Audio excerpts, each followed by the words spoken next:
কচু সেদ্ধ করে নেব।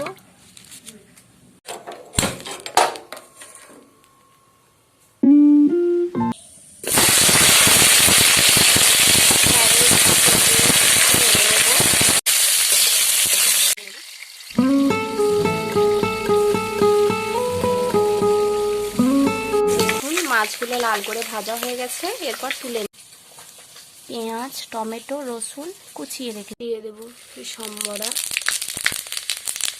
চেরা তেজপাতা,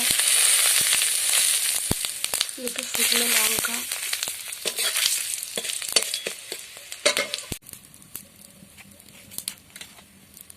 পেঁয়াজ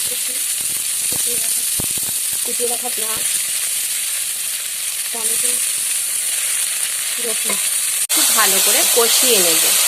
দিয়ে দেবো আদা, ধনে, জিরে বাটা।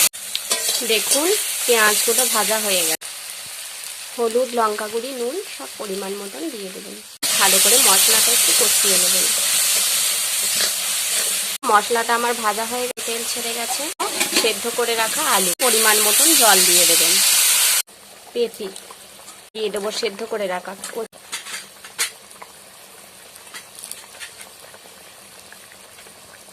চেরা লঙ্কা। দেখুন আমার ঝোলটা ভালোভাবে ফুটে গেছে, দিয়ে দেবো ধনিয়া পাতা।